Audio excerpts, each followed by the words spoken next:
Yo guys, it's your boy, The Boy. Welcome sa ating Usapan Episode 9. Ito yung first episode natin for this year 2024. Keep watching and enjoy the video. So guys, ito pala yung pang 9 natin na guest sa ating Usapan Episode. So, pakilala ka muna. By the way, salamat gang sa pag-invite. Yes. And ako pala si Pia, almost 20 years na dito sa Japan. And dito lang din tayo sa Aichiken, nakatira. Sa Pilipinas naman, homeless tayo guys. Wala tayong bahay. Taga Visayas ako, Mindanao. At nag-level up siya, naging Luzon na. Mas more on level up naman siya. Nag-Japan na siya guys. Ganun ang level up natin. Matanong ko lang kung ano yung counting background ng buhay mo dito sa Japan. Yes, by the way guys, hindi madali ang lumangoy sa dagat guys kasi hindi ka marunong lumangoy. Galing lang naman tayo ng Pilipinas, lumangoy tayo pa Japan, ganun lang yan. Yeah, ganun parang alon lang yun. Ang daming pinagdaanan sa buhay. Tapos ngayon, doon nga sa Pilipinas kami nagkakita niyan. Pero ayan, nakapunta tayo ng Japan. Bago kami magkita, ganun na yung negosyo niya. So nakikita natin yung kahirapan ng ating partner na hirap na sa tatrabaho. Anong dapat nating maibigay? Kahit marami tayong struggle sa pagsasama, lahat naman ng fufu is may yung struggles.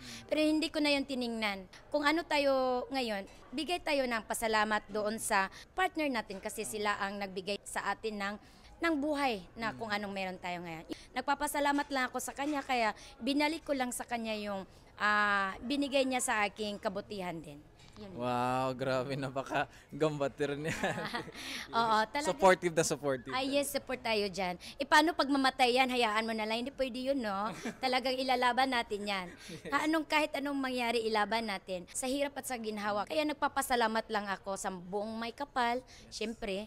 At saka lalo na sa kanya. Kung hindi naman nang dahil sa kanya, hindi ako mabuhay ngayon. Kanya-kanya talagang storya sa buhay. So, ang atin na talaga is mag-survive everyday. And then, mahal natin yung kung sino nasa paligid natin. Yes, tama. Unang question ko, Ate Pia. Kabahan naman tayo. Kailan nagsimula yung business nyo na to na restaurant? Business niya, mga almost 30 years na. Sa husband mo? Yes. Bago pa kayo nagkakilala? Yes. Matagal na yan. Nag-operate ako mga 10 years na. So, almost 10 years, di din basta-basta yung 10 years na pag-handle ng ganito kalaki na business. Konting background lang, ano ba yung Mampuko Tarot eh? Yung mga pangalan ng mga restaurant, almost may mga meaning yan siya. Ang Mampuko Taro is Mampuko busog ka na malakas. Yan ang ibig sabihin nan. Mampuko Taro. Ano siya, Japanese restaurant style ba siya or nagsiserve din kayo ng ibang puta? Actually talaga, ang Mampuko Taro, Nihon restaurant talaga siya, yakiniku. And then, nung pagpasok ko, maraming mga kabayan natin dyan na mga trainee nung panahon. Kasi nung panahon is mga trainee, mga 10 years 3 taon lang, di ba? Namimiss nila yung pagkain sa Pilipinas, kung ano-ano mga pagkain. So, pumupunta sila dito? Yes, pumupunta sila. Pag pupunta sila dito, te, anong ulam natin dyan, te? Wala bang sinigang dyan? Almost naman talaga kasi, Nihon lang naman siya. So, gusto nila, gusto mo sinigang? Sige, magluluto din ako ng sinigang. Te, wala bang halo-halo dyan? Anytime naman kasi, kung anong gusto, maraming mga ingredients sa loob, patak-patak mo na lang yan, pwede na. O adobo, ay basta may tuyo at suka, okay na, paminta, okay na. Kahit na marunong tayo magluto sa bahay, pero iba pala talaga rin yung, nandito ako, kabayan ako, papasok sila, ate, wala bang ulam dyan? Hanapin talaga yung pagkain natin, Nagsimula doon sa Philippine food. Then, may mga Vietnam na rin. Nilagyan ko din ng Vietnam. Tapos may mga Brazil. Nilagyan din ng Brazil. About doon sa mga Muslim din. Nilagyan ko din ng mga Muslim. Iba-iba. Depende sa request mo. Kung gusto mo ng kinilaw, lutuan kita. Mag-request na kayo guys sa pupunta niya dito. Before ka napunta dito sa Japan, dun sa Pilipinas, related ba yung experience mo dun or may business din ba kayo dun? Kumbaga, related ba sa restaurant? Kasi syempre, restaurant din yung ang family nyo dito sa Japan. So, ano ba yun? May experience ka ba or diretsahan na talaga? Sa Pilipinas talaga, mahilig talaga din ako magluto. At saka, mahilig ako sa, alam mo naman tayo mga taga-Bisaya, para lang may survive yung kahirapan. magbenta ka doon, magbenta dito. Naghahanap tayo ng paraan kung paano natin i-survive yung kahirapan. So, ganun ako. Sa akin lang guys, hindi ka man marunong sa bagay na yan, pag yan ang pag-aaralan, matututo at matututo ka. Yung gusto mo talaga, yung bagay na gustuhin mo man siya kahit hindi ka marunong. Kung gugustuhin mo man yan siya, ay talaga matututo ka niyan. Yes, maghahanap ka talaga ng paraan and yes. natural na lang yung matututo ka. And syempre, kailangan din ng effort. Oo. Sa Pilipinas, marami na rin ako mga negosyo na sinabak. Kabataan pa lang, grade 2, nagbebenta ka na kung ano-ano eh. Oo, dati andun pa yung mga munchkin, mga yema, yung mga konting-konting. Yema, stick o. Mamalingki ka sa mall, mili ka ng stick o, ibenta mo sa school. Ayun talaga. Medyo meron ka pa lang business-minded noon Yes, time. oo. Bakit ako napunta dito? Pinagsikapan ko din naman. Araw-araw, pinagsisikapan yan natin. Aaralan din araw-araw para maitaguyod ang ating pang-araw-araw na kabuhayan dito sa Japan. Yes, tama. Actually, guys, matagal ko nakakilala din sa Tipia. Napaka hands-on niya talaga sa restaurant na to. And yun, matanong ko lang, te, ano yung mga responsibilities mo sa pag-hands-on ng restaurant mo until now? Hands-on talaga ako. Kasi sa akin lang iba-iba naman tayong pananaw sa buhay. Sa akin kasi hindi pwedeng turo ka lang ng turo o ito dami. Hindi ka pwedeng ganun lang sa sa akin. Kailangan kasi para respetuhin ka ng mga tao, gumalaw ka din. Oo. Kaya bago ako pumasok dito, pinag-aralan ko muna lahat 'yan. Siyempre, mukha ka pang sisiw niyan eh. Sisiw ka pa. Sinisipa-sipa pa nga ako dati sa tensyo sa kabila eh. Yung mga anak ko, parang anak lang ng mga homeless na parang aso lang na chi-chi-chi, parang ganon. Pero siyempre, kahit na nagagalit ka man, iiyak ako. Pero Tiis lang. ay, talaga, grabe tiis ko niyan. Dati hindi ako marunong ng isda, gagawa ng sashimi. Ngayon, ay Diyos ko, wag mo akong anuhin dyan. Bago ka magturo ng turo sa mga staff, kailangan gumalaw ka muna. Dapat alamin mo muna yung detalye at saka galaw para ma-implant mo sa kanila kung anong mga dapat gawin. Yes, tama yun. Kailangan ganun talaga. Bago ako magsalita sa kanila, hindi naman ako nagagalit eh. Pinapaisip ko sa kanila, bakit naging ganito? Bakit? Kaya lahat ng mga staff dito na mga almost Gaikokujin lahat, bakit sila genki, lagi nilang sinasabi sa akin? Kasi alam mo, ang lagi kong sinasabi sa kanila, ang customer, iyan ang nagbibigay sa atin ng pagkain araw-araw. Sila ang nagbibigay sa atin kung ano meron tayo, anong damit meron tayo ngayon. Kaya, pag igihan natin yung trabaho natin. Kaya kailangan magpasalamat din tayo sa kanila kasi pumunta sila. Yan. Kaya makikita nyo dito sa restaurant namin na talagang genki sila. Kahit na meron akong dinidibdib sa private ko, hindi ko dinadala yan dito sa trabaho dahil ang mga staff din magiging kinay din. Yes. Lahat yan sa paglilinis, pagbubuting-ting ng kung ano-anong mga nasisira. Talagang kami na asawa ko, ako din naglilinis. Diyos ko, CR pa nga, kinakamay ko na nga eh. Kasi mahirap yung restaurant tayo. Kaya bago ang mga staff sumunod sa'yo, gumawa din tayo. Yes. So, kumbaga yung responsibility mo talaga, kumbaga nakikita din talaga ng workers mo, yung staff mo na yung amo ko, hindi lang siya dahil sa amo siya. Para na din siyang, kumbaga, parents na din pa. Parang mama, papa na din kasi siya yung nagmo-mold sa mga staff, kumbaga. Yes, lahat naman kasi lagi kong sinasabi sa kanila, ang trabaho natin hindi to forever. At saka kung ano meron tayo ngayon, i-digest natin yon. Kasi hindi natin alam, bukas sirado na tayo, hindi natin alam yun eh. Na-mention mo kanina na nung pagpasok mo, so almost na siya, 10 years na yung function, yung operation ng restaurant na to. So, nung time na pumutok yung pandemic, so halos lahat ng mga business, diba? Suburita talaga kung nalugi, yung iba nag-stop na lang. So, dito sa Japan, naranasan mo din yung pandemic. So, ano yung naging sitwasyon ng business nyo? Grabe din yung pandemic na yun, Diyos ko po, kaya Grabe yung pandemic talaga. Ang daming pinagdadaanan. Ang grabe ang hirap ng pandemic na yon. Kasi maraming mga staff na kailangan mo pakainin. Kasi kung hindi mo papasukin, paano nila yung sekatsu din nila? Kahit nasabihin natin na nagbigay ang gobyerno, hindi din kulang pa eh. Lalo na sa mga kagaya namin na maraming mga staff na nakatutok lang dito sa amin. Minsan, pag may mga event dito, lagi ako nagpapasalamat sa lahat. Makabayan man yan, mahapon man yan, lahat ng mga customers dito sa Mampukutaro, talagang nagpapasalamat ako lagi-lagi lalo na sa mga kabayan natin dyan. Maraming salamat sa inyo lahat, mga kabayan. Kung hindi dahil sa inyo, wala na siguro kami ngayon. Kasi syempre, yung time na gusto mo nang mag-give up, pero sasabihin ng mga kabayan mo, wag, ganito wag, paano na lang ganito. Yung tagilid ka na, tapos nasisikap ka pa rin. Kasi ang alaala ng mga kabayan natin, lalo na ng mga ngiti, yun lang talaga ang lagi kong iniisip. Kaya lagi kong sinasabi ng asawa ko, kahit nahirap na siya, ako wala nang tulugan, nagsusuporta pa rin ako sa kanya. Hindi ako uuwi hanggat hindi uwi asawa ko. Kasi siya nagsisikap, kailangan ko din siyang suportahan. Hindi pwedeng mauna ako, siya lang naiiwan. Ay talagang hanggang umaga talaga kami. Kaya kasi ang hirap ng almost mga 5 or 6 branch ang nag-close nung pandemic.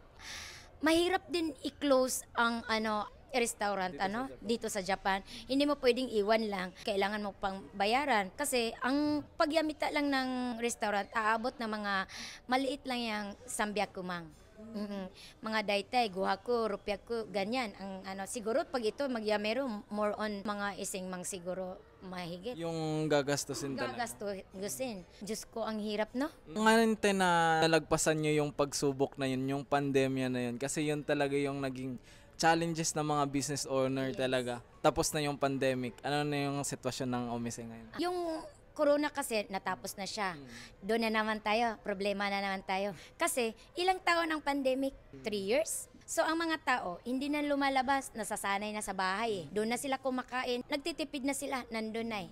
Kahit na tapos na ang pandemic, mahirap talaga pabalikin ang customer. Kayo adjust kayo sa marketing ng Umisete? Ay, grabe, adjust namin nun. Kaya lagi kong sinasabi sa lahat mga kabayan natin dito, pag lalo na may mga event, lagi ako nagpapasalamat kasi hindi ko naman alam kung yung satyo namin is give up na, ay wala na akong magagawa talaga kahit na sabihan ko siya na kaya pa natin to, kaya pa natin. Pero yung bulsa niya is hindi na kaya, wala na akong magagawa doon. Basta hanggat kaya ko, suportahan siya, nandito lang naman ako. Actually guys, itong Omise na to, itong restaurant na to, hindi lang po to kain or something celebration. Meron din mga event dito na ginaganap si Ate Pia, mga musical band. So, meron din mga Filipino, meron ding Brazilian, yes, debate na nagbabanda dito. So, every Saturday? Every second and fourth week of Saturday of the month. Yan siya, merong live. Maliban doon, kunwari mga Halloween, Christmas, pang mga magandang mga event dyan, full band naman yun siya. So, kasi tayo mga guy kukujin, mahilig tayo sa mga ganun eh. So, kahit papaano, na-enjoy natin while kumakain tayo. Nag-aano din ako kung ano pang maganda. Kahit na yung mga kabayan natin, nagsasabi ng mga negative na mga comments, ay nako, nagpapasalamat ako dyan. Kasi, yung negative comments, bihira lang yan na ilalabas eh. Na, kailangan ganito ang restaurant mo. Oo, sinisikapan namin yan. Na, paano ma-overcome yung negative, no? Pero ang positive kasi, parang atarimay urishiyo, ang positive. Pero ang negative kasi, ang toilet marumi, kailangan ko talaga ng toilet. Tapos pinagsabihan ako na, parang ang gulo daw ng lagayan ng mga plato. Ay, hindi talaga ako natulog, boy! Nagpanday, akits. Panday ako ng panday talaga hanggang umaga. Nang matapos ko yung panday. Na-fix mo din? Na-fix ko na. Tapos sabi ko, Be, salamat sa message, salamat sa comments mo. Nagpanday na ako, okay na siya. Nung bumalik siya, ito maganda siya, Be. Yung gano'n na ang mga negative kasi, mga comments na yan, ay talagang napaka sa akin yan. Kasi, importante, nagli-level up ako eh. Ang doon lang kasi, acceptable ako doon sa negative comments. Wow, napaka-strong person. Ay, laban lang tayo dito. Ponyemas na world to. Hirap na hirap mabuhay ah. Ito naman, Ate Pia, ano yung naging inspirasyon mo para ipagpatuloy pa rin yung operation ng restaurant dito sa Japan, aside sa mga ups and downs ng restaurant, at saka hindi lang, no, syempre may mga private din tayo, so paano mo yun hinandle, or ano yung naging motivation and inspiration mo para ipagpatuloy ang pang-araw-araw na pagsisikap dito sa restaurant na to? Inspiration, ikaw. Yes. Siyempre, ang mga inspiration ko talaga, ang kabayan natin.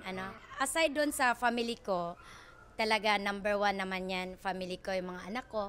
Yan, inspiration sa akin yan, siyempre. Pero siyempre, sumunod dyan, yung mga kabayan ko talaga. Kasi ako, Pilipina, malaking pasalamat ko sa mga kabayan natin dahil pagpupunta sila dito sa restaurant, nakangiti na sila, oh, ganyan, ay kabayan. Kasi nung una, hindi ako nagsasalita, nakikinig lang ako sa mga kwentuhan nila, kabayan, binabati ko na sila.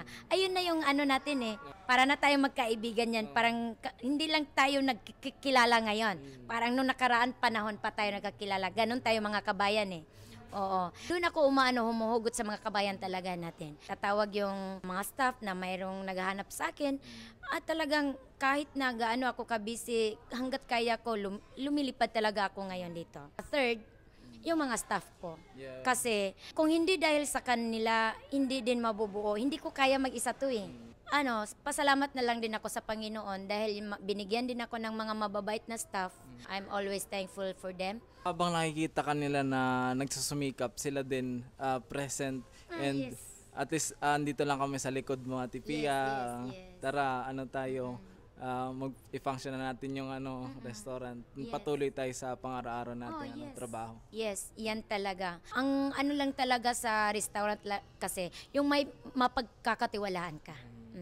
Kasi kung wala kang napapagkakatiwalaan, hindi ka makalabas-labas. Kahit na makakain lang sa pamilya, hindi mo kaya yan Kasi wala kang maiwan sa restaurant At saka diba, syempre restaurant siya. So, Monday to talaga siya? 7 days? Wala talagang yasumi siya. Wala siyang yasumi. So, araw-araw talaga, wala siyang 11 o'clock hanggang, excuse me, Bisaya, para tayo girl. 11 to 11 siya. Pero almost kasi, kahit nasabihin natin 11 siya, matapos, may mga kabayan natin, ay, anong oras na dumating? Alas 10:30, nagliligpit na So, na ako dyan? Pumunta sila dito, lang pauwiin mo. Sige kang wag nyo na masyadong bayaran yung full. Kahit konti lang magbayad, okay lang sa akin. Kumain lang kayo dito sa loob. Hanggat nandito ako, okay lang. Oo, kasi kawawa naman, uuwi naman. Parang nandun pa rin yung part ng pagiging Pilipino na siyempre, galing pa to sa malayo. Kumbaga, nagpursige na pumunta dito and kumain talaga sa restaurant. Yes, pumunta pa dito, kakatapos ng trabaho, tapos lilipat pa ng iba, hindi na alam kung saan na naman. So hanggat nandito naman ako, kung kaya kong ilabas, ilalabas ko naman. Kasi nakatago lang naman yan sa ref So hindi lang siya talaga Japanese or Filipino style na umise. Kumbaga, andun yung vibe ng pagiging Pilipino din na. Ay, Diyos ko, hindi lang to restaurant. Dito pa yung parang meetingan ng mga single dyan. Dito na naghahanap ng mga pag-ibig. Ay, ang dami nila. Alam pala ni Ate Pia yung mga pupunta. Alam mo na, alam ko na yan. Yung dito, nakaupo lang siya sa kabila. Dito naman sa isa, pa kidat-kidat. Alam ko na yan. Last question na tayo, Ate Pia. And medyo napakahaba ng usapan natin. No? Ano yung mga advice mo sa mga Filipino nating business owner din? By the way, sa mga ganyan kasigang, hindi ko naman masasabing advice, kasi may mga kanya-kanyang pag-iisip lahat kami. Sa pinagdadaanan ko kasi, laban lang. Laban lang hanggat kaya, mahalin yung trabaho.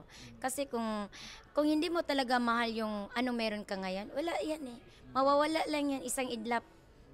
Yun lang. Kasi mahirap magsalita ng kung ano paano kasi may kanya-kanya tayong pinaghirapan din.